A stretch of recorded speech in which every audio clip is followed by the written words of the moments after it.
Assalamualaikum warahmatullahi wabarakatuh. Nama saya Ferdivan Reza dari kelas 11 IPS 4. Di sini saya akan menjelaskan tentang Revolusi Prancis. Latar belakang Revolusi Prancis, ada Raja Louis XVI naik tahta pada tahun 1774 di tengah kekacauan ekonomi di Prancis. Dalam kondisi itu, Louis masih melanjutkan dukungannya terhadap perang kemerdekaan Amerika melawan Inggris. Pajak dibebankan secara luar biasa kepada masyarakat biasa, sedangkan golongan agamawan dan aristokrat tetap dapat menikmati kehidupan sebagaimana mestinya. Kebencian rakyat terhadap kerajaan dan golongan elit ini juga terinspirasi dari ide pencerahan yang menginginkan perubahan mendasar dari kehidupan bernegara. Rakyat mempertanyakan kembali absolutisme kekuasaan raja.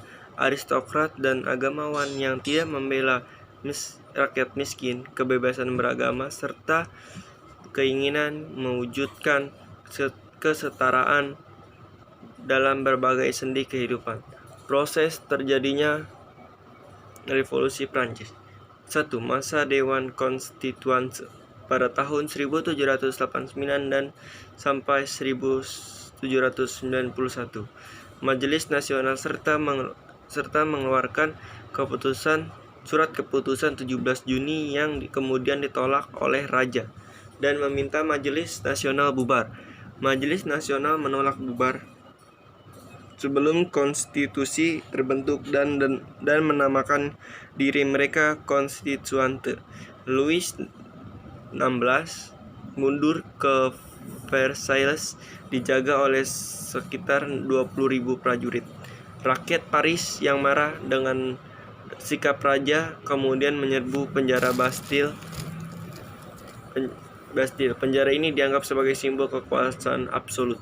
Ini adalah kerusuhan pertama yang terjadi di Prancis. Dampak Revolusi Prancis. Revolusi Prancis merupakan bagian yang sangat penting dalam sejarah Prancis, Eropa, dan dunia.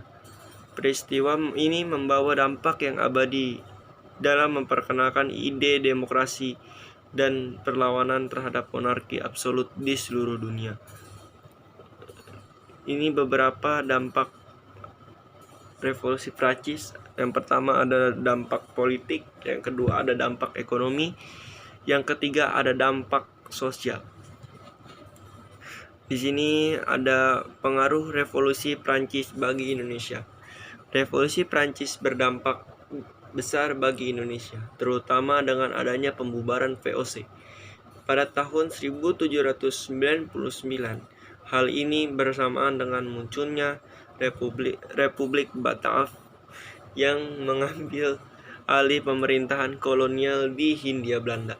Meski status penjajahan masih berlangsung, perubahan seperti masuknya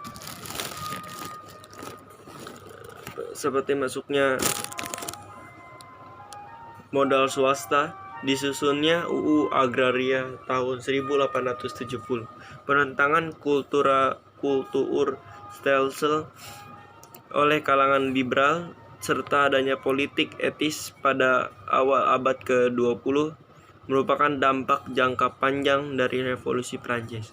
Ide-ide liberalisme menentang kolonialisasi yang disamakan dengan penjajahan monarki atas masyarakat yang terjadi di masa lampau. Berikut ini beberapa tokoh dalam Revolusi Prancis. Yang pertama ada Jean-Baptiste Jules Bernadotte, kelak menjadi Raja Swedia. Jean Paul Marat. Yang ketiga ada Louis XVI dari Prancis. Yang keempat ada Louis XVII dari Prancis. Yang kelima ada Maria Antoinette. Yang keenam ada Napoleon Bonaparte. Yang terakhir ada Voltaire. Cukup sekian dari saya. Kurang lebihnya mohon maaf. Wassalamualaikum warahmatullahi wabarakatuh.